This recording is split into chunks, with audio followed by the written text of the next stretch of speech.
Wednesday the 7th of November, 4 p.m, 150 miles off the coast of Casablanca, Morocco. We're probably a day sail away from Madeira, and we jibed onto starboard jibe, heading on a direction of 210, which is basically southwest, and that's in anticipation for a low pressure depression that's to our left, southeastwards. And what we're trying to do is jump over the top of it and keep in the northerly flow of winds, because to the left of us by about 100 miles is less than 5 knots of wind, so that's not good. To the right of us by about the same period is southerly winds, which would mean we'd be zigzagging our way down south, which is also not good. So we're aiming for a very narrow corridor between Madeira and about 50 miles to the east of it. That's what we call a corridor, and that's where there'll be a northerly flow, or so we hope, that'll keep us going south at speed. We'll keep you posted.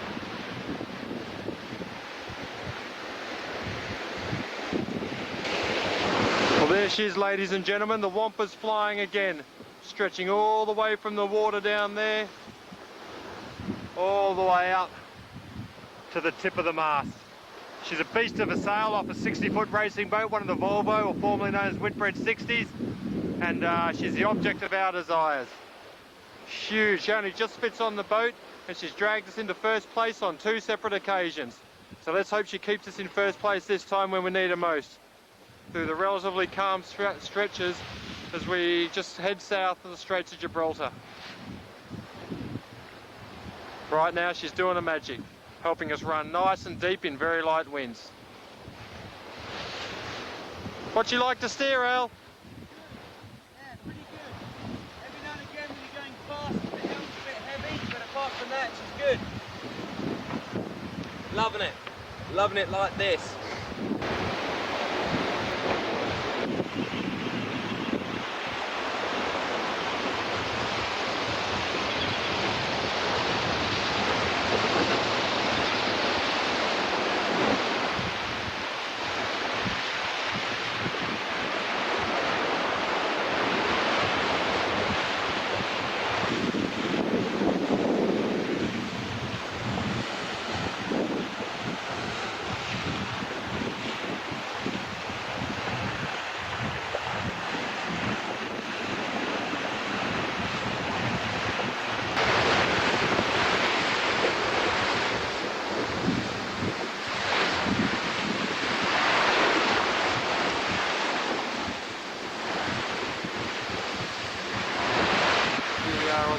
Morning of the 8th.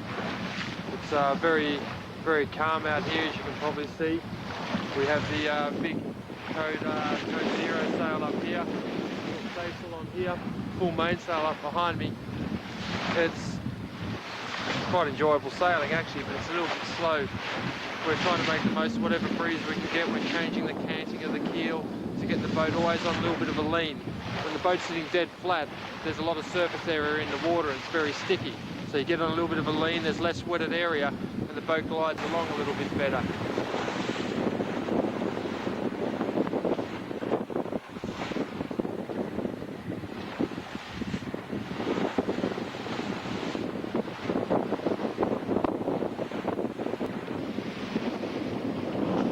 Well, it's 8 o'clock in the morning of the 8th of November. We're currently level with Madeira. Madeira's over to the right hand side of us right now by about 200 miles, and we're just trying to negotiate this old dying depression that's down to the left of us. Winds now have decreased down to 5 knots, and everything's starting to slow up as we approach this area of light wind. We're hoping that we can get through the area of light wind in enough time so that our opposition don't catch up to us. What we do know is that they have now entered the light wind zone as well, and they're also doing a similar boat speed, which is good. Really starting to enjoy this, really. You know, we've got a good lead on second place now, which is 70 miles away, which normally you wouldn't have such a big lead, so we're pleased about that.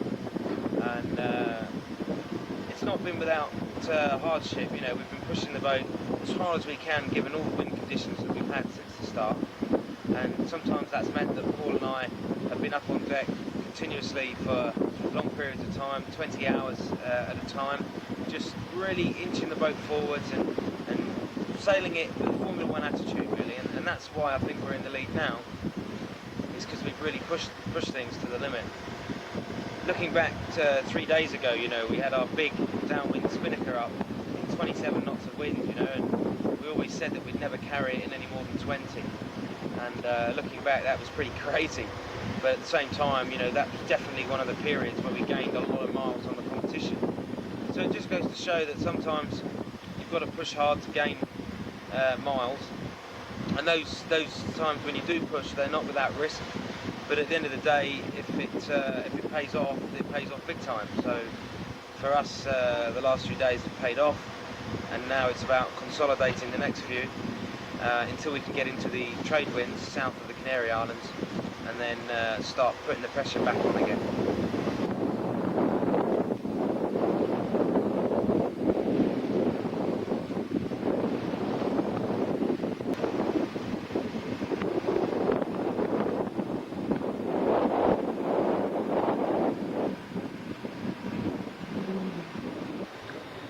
Day 8. I've just been ferreting around the bottom of the boat trying to find something to eat for breakfast, and I found this, a lovely crisp golden apple.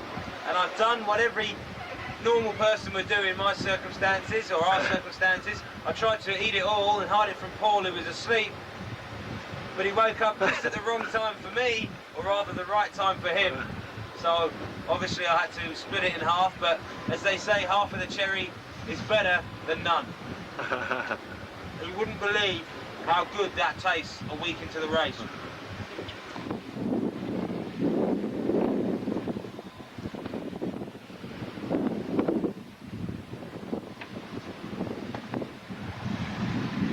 This guy here is quite a big freighter, and he's come up from over the horizon in less than 10 minutes. It just goes to show how fast these things move. So we're giving him a wave now.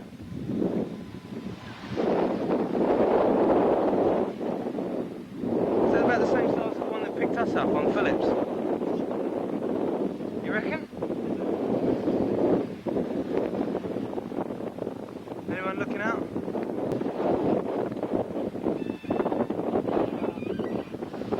Got to keep a constant eye out on these things in between going down the back of the boat. You see it on the horizon. You mess around for a bit, get a little bit distracted, you pop your head up, and things coming straight at you. Pretty good visibility too.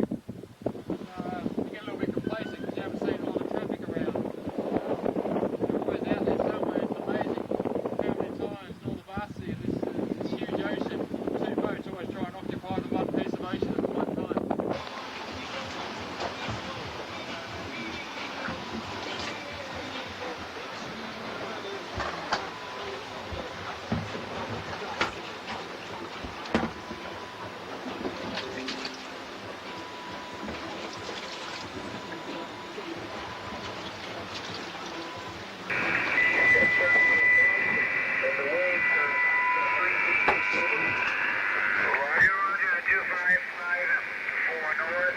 It's 10 o'clock on the 8th of November, nearly a week into the race, and we're currently about 300 miles southeast of Madeira.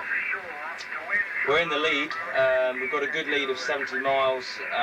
The only thing is now we're trying to negotiate some tricky weather patterns that are to the west of us. So we've literally just changed our course and jibed towards the coast, which is still several hundred miles away, but we're trying to head to the left, if you like, towards Morocco and pick up some breeze coming off there. And that's what we call the northeast wind corridor, and that will help to then push us down towards the Canaries.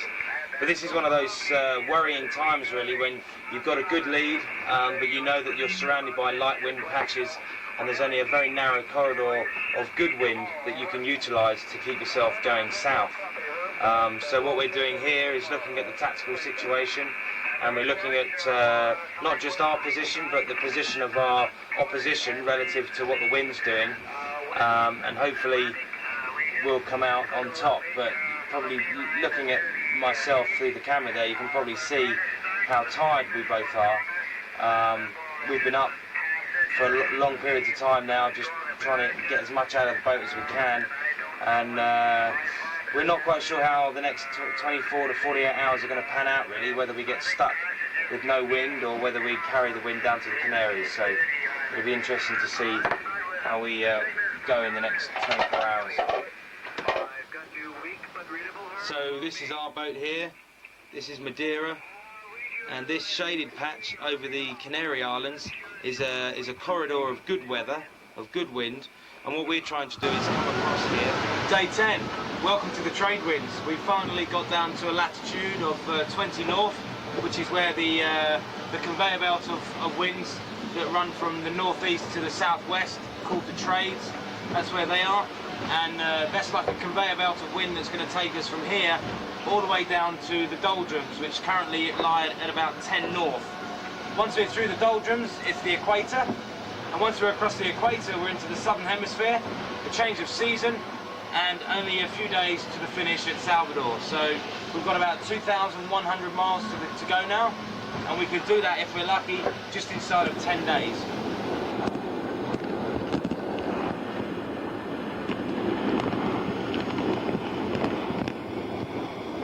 Here we are on the very back of the boat, looking out at the escape hatch, and boat speed's currently about 20 knots, and this area down here is where we go to the toilet.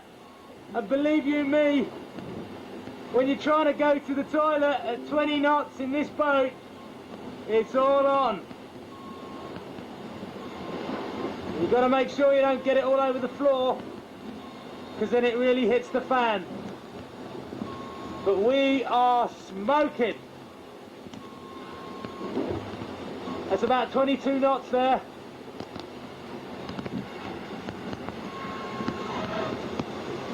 That noise you can hear in the background is the hydraulic steering, the automatic pilot. This is pushing the boat at about 85%. We could go faster, but that would risk damaging the boat. So this is a good average. The Cape Verdes are only about 20 hours away at this speed.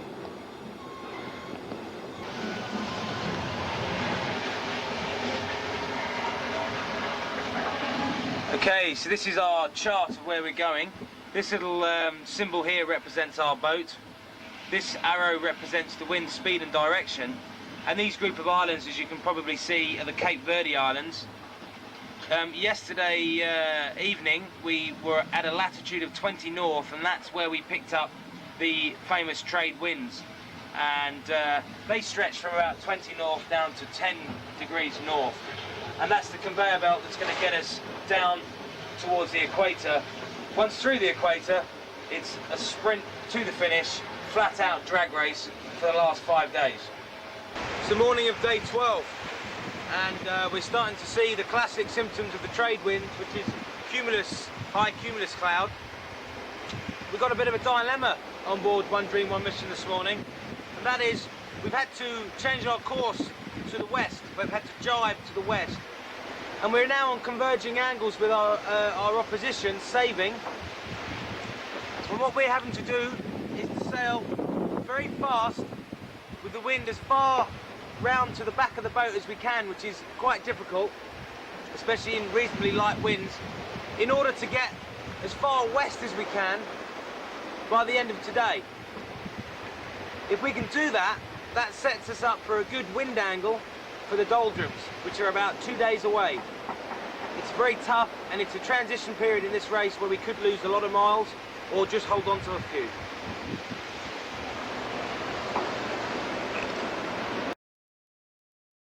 We are Tuesday, day 12 of the trip. We've got a very painful stage. We've got some very light conditions outside in the lower trades. The competition are reeling us right in, although we're about 85 miles distant from each other. They're very far west where we want to be, and we're very far south where they want to be. So I'd really say, although I've worked out that we're probably about 20 miles apart from each other, if we both had to go to the same point, I'd say that's all negligible. I think in reality we're pretty level pegging. They're going faster. There's rumours that they got big electrical problems, but I'll believe that when I hear it from the horse's mouth. What we do know is that they've just been going straight down the rum line. No fancy weather routing, no fancy tricks. Just pick a straight line and just sail down it, and it's working. Tell you what, it's a lot cheaper than weather routing. Well, let's see if it pays off for them to the end, but it's starting to give us a little bit of concern. It's hard to relax when you know that these guys are constantly taking miles out of you. It's a very important stage of the game, this, because you want to get through the doldrums first and into the good winds on the other side. And I think once you've done that, the first boat to do that will be in a good position to take the race. Then it should be a drag race to the finish, but we'll see. We might have to fight for it tooth and nail all the way. I don't know if my nerves can handle another 8 days of this. Morning, day 13. Just woke up, just stuck my head out of bed.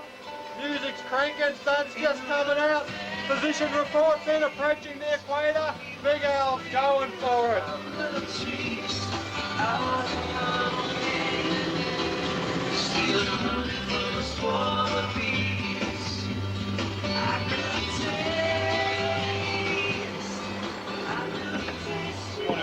Alright, mate.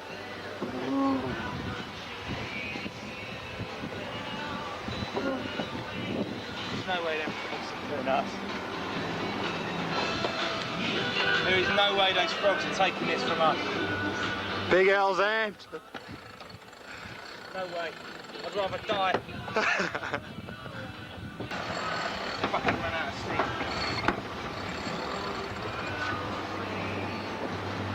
We've just got this puff coming through. So I've got to make the most of it. There's a nice lift down.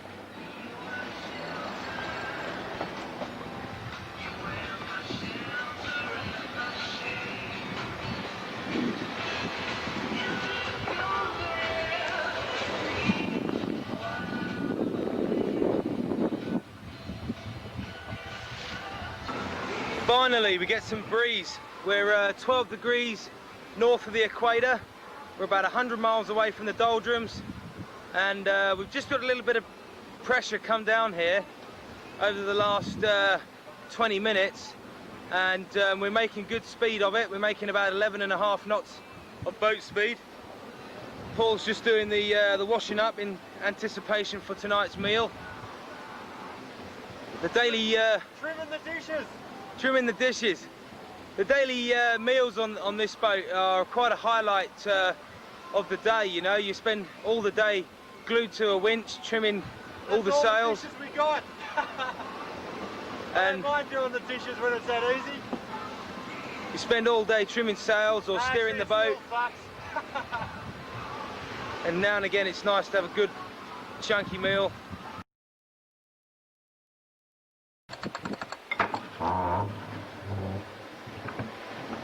Day 13, and we're on the doorstep of the doldrums, and fatigue is really starting to set in with both of us now. Paul and I, we're very tired. We've been pushing the boat hard since the start of this race and trying to fend off our opposition, which is now, they're basically level with us on an even playing field going into the doldrums. Some would argue that that's good because they're not in front. But having had at one stage a 70-mile lead, and now we're level, it's a little bit frustrating, but it is the way it goes in sailing. And at least we're going into this convergence zone of wind where anything can happen. At least we're going into that together with an even hand, not trailing, but not in front at the same time. So it's all to play for, and we're of the opinion now that the race has started again, 13 days in, with 1,700 miles to go to the finish, and it's effectively a new race.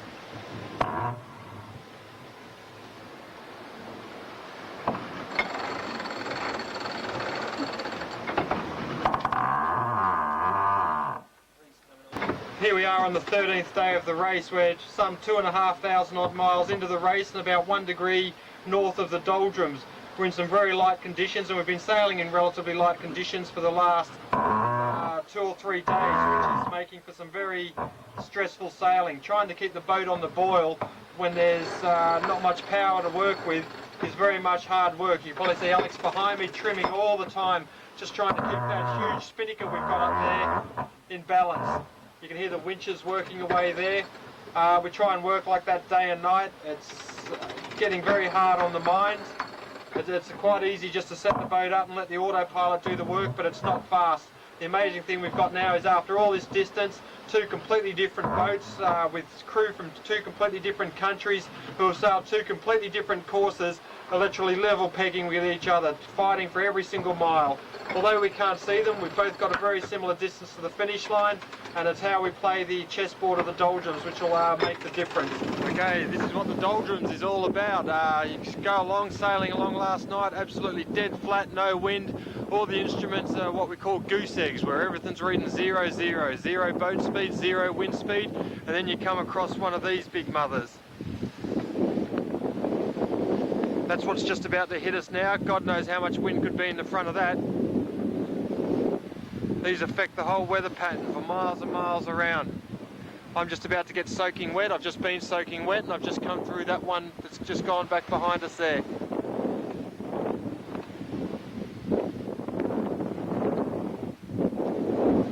Hell of a night. Hell of a night was had by all. We had as I said, goose eggs on all the instruments, zeros, reading everything, just sitting there trying to make the boat go at 1 knot. Then we've gone and had a huge cloud come through, heaps of rain, washed all the salt off the decks and out of the sails and stuff. It's one good thing, and we're just about to get smashed by this one here. So it's what makes the doldrums such a hard place to navigate.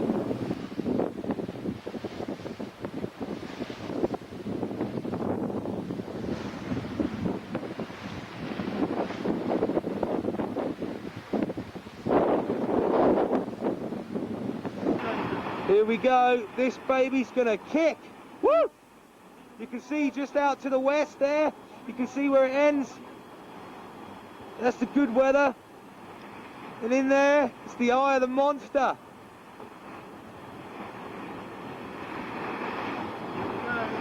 You see those home movies about tornadoes and stuff? Well, that ain't nothing. Check this out. Here's the bridge. Get up in the back corner here, Al. It's not going to rain yet.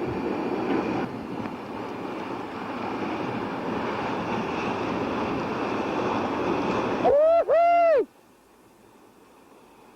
What's the...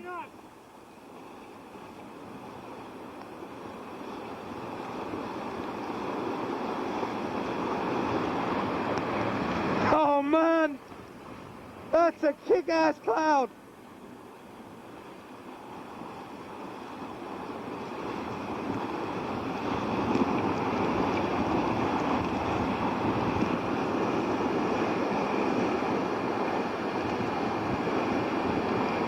We're on course and everything.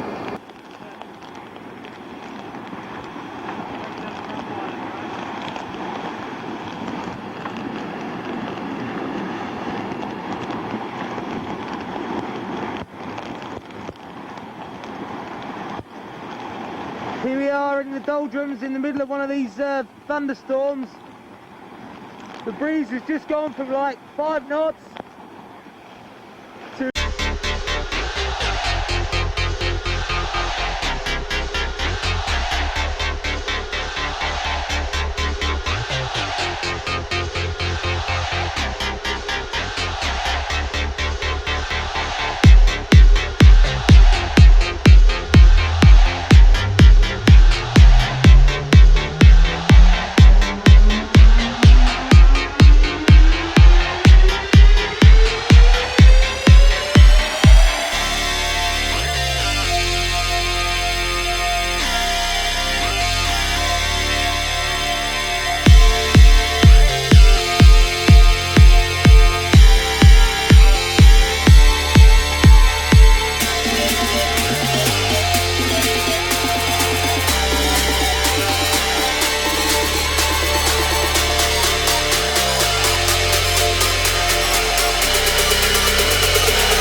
start of the trades, almost like chalk and cheese, because there's the end of the doldrums.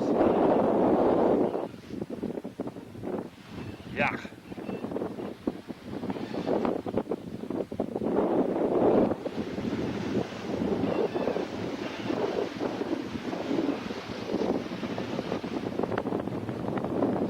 See back behind me there is the last of the doldrums. You can see the big black cloud, big thundercloud that we just came through. My shirt and all that's actually soaking wet. It's a real chalk and cheese transition. You look back around, we go all the way over here. Nice clear, relatively blue skies, no more big thunder ahead. And this looks like this could be the start of the southeasterly trades coming from the Southern Ocean. We're still 6 degrees north of latitude, but the doldrums are supposed to be between 6 and 8 north, and we're just coming to the end of the 6 degree of latitude, so looks like nice steady breezes. Looks like we've come out into it first, and our friends are wallowing back in that mire back there, so hopefully. Well, here we are on, I think it's day 14 or something like that, and whoa, struggling to hold on here in the cabin. We're going upwind in about 25 knots. And as you can see, it's a bit dark behind the back of the boat. We've just come through a bit of a large squall. And that noise you can hear is the engine. We're charging up our batteries. Batteries are a little bit low. It's about 7 o'clock in the morning. The boat's trucking along. The motion's a bit violent, but at least the water's warm when it breaks over the deck. Let's come down that, Jenica.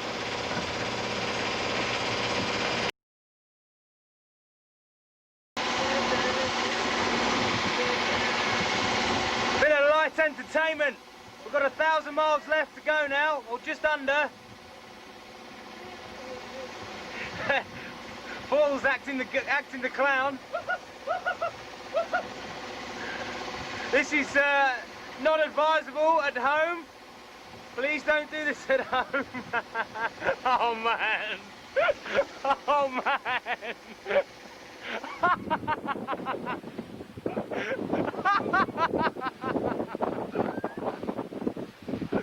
You mad son of a bitch. Why are you ruining my sail?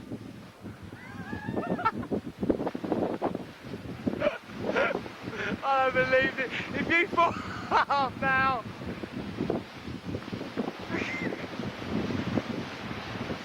What a nutcase. Everything alright up there? What a nutter.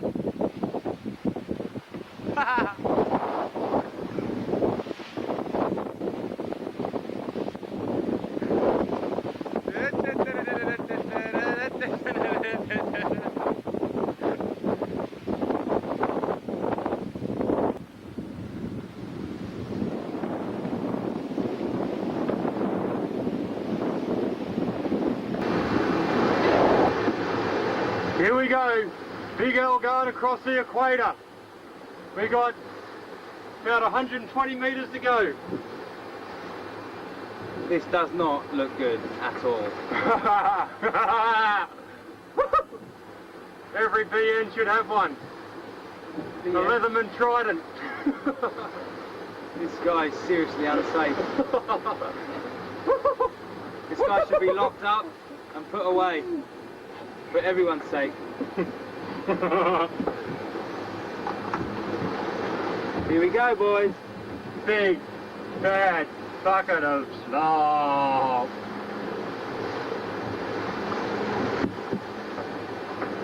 There it is.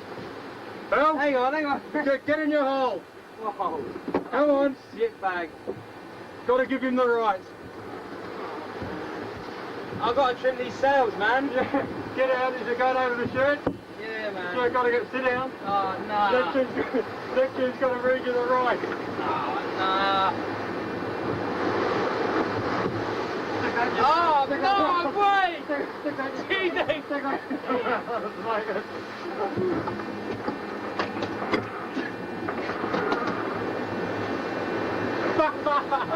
There you go, right.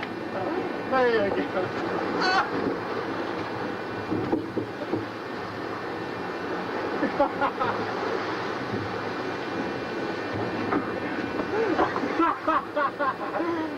That's for all the guys on Team Phillips that didn't make it this far.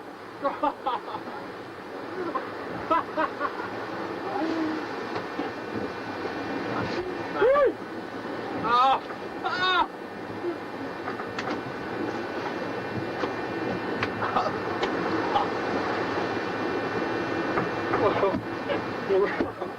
Oh, there you go. Where's your camera? Oh, I got the airful. Actually, is my camera there? Oh, that'll be sick. Oh. Here you go, Al.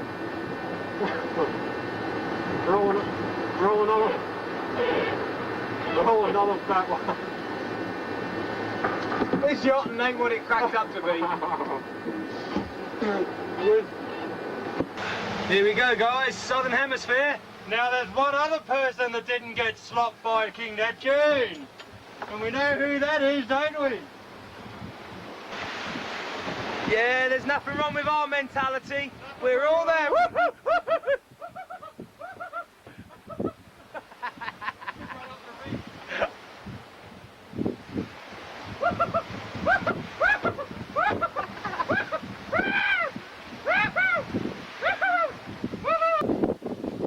Meanwhile, back at the ranch, this baby is smoking. What you're looking at here, this is the rudder stock of the boat. Directly beneath that is the rudder underneath the boat. This is what we call a reference unit. This tells the brain of the boat, the autopilot, where the rudder is in relation to the middle of the boat. This here is part of the connection for the steering, and this is the automatic pilot drive arm. This is the muscle that basically turns the wheel, if you like. That's what steers the boat when Paul and I are either asleep or doing something else. And over here, this is the brain of the boat. This is like what we would have in our head. This is what the boat's got in its head. This is the main computer that basically runs the whole ship. All the information, all the data comes in from here. Short-handed sailing relies totally on this system right here. This system is what drives the boat when we're up on deck doing sail changes and manoeuvres. Last night, Paul and I, we were up on the front of the boat changing a sail, and this system just decided for no apparent reason to stop working. And the boat all of a sudden just crash jibed and just started steering all over the ocean. We had to run back to the steering column here and manually take over. Oh, scary, I tell you, when the boat's doing 15 knots.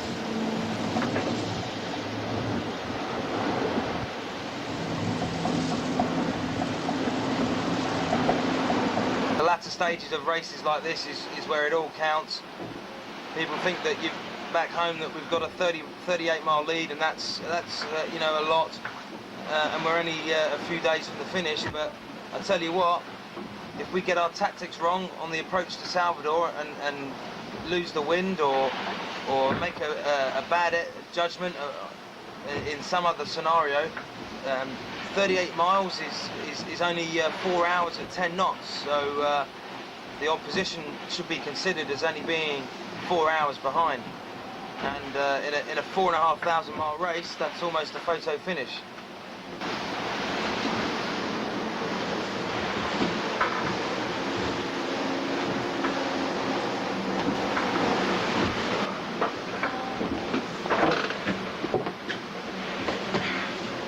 Seems to be going all right. It's a bit worried whether we should roll up to Genoa and drop the board. Really? We tight on the wind? Yeah, but I sat there and watched it for a while. I think it's going about as well as we'll get it going in these conditions. So Right. I think we'll just,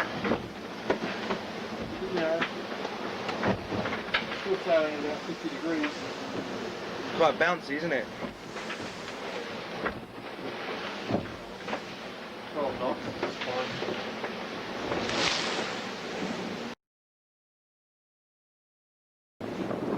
Hours to go now to the finish.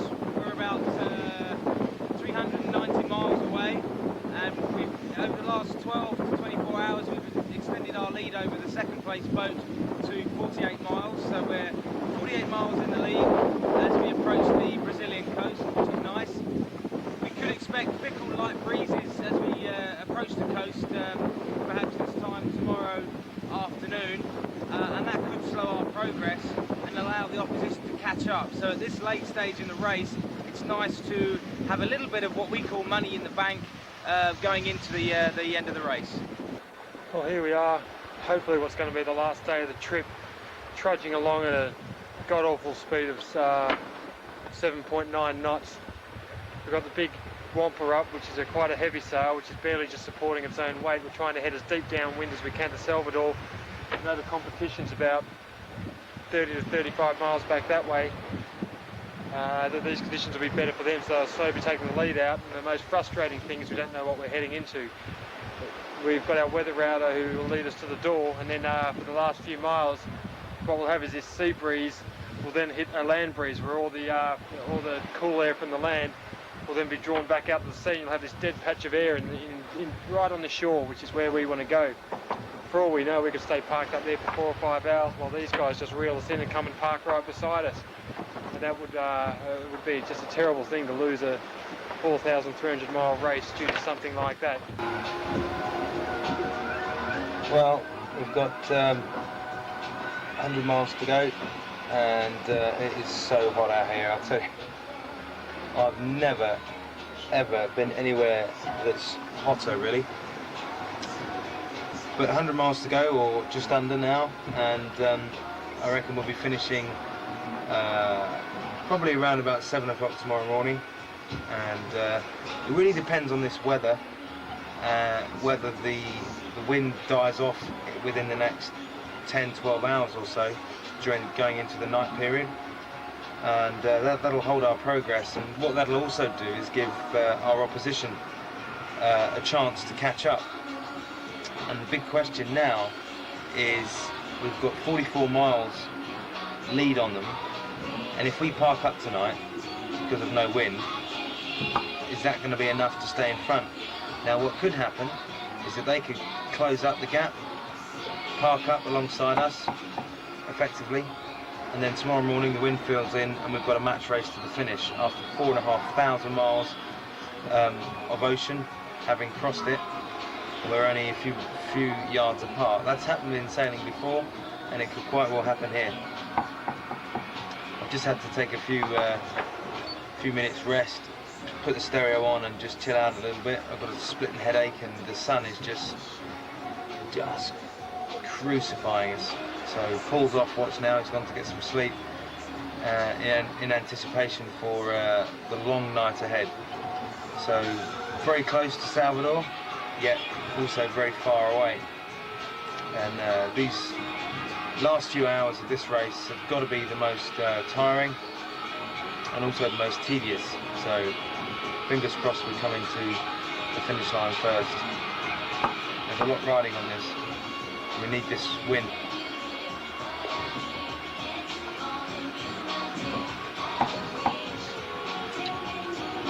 You're not going to want to talk to me for a month if we don't win this.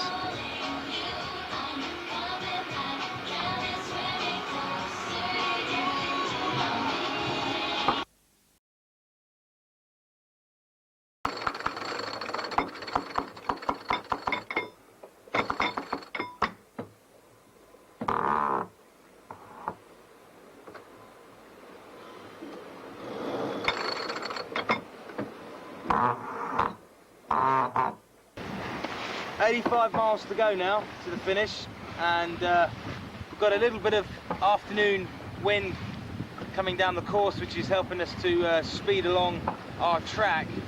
But I can't help thinking about what's going to happen later on tonight when the wind dies off very close to the finish.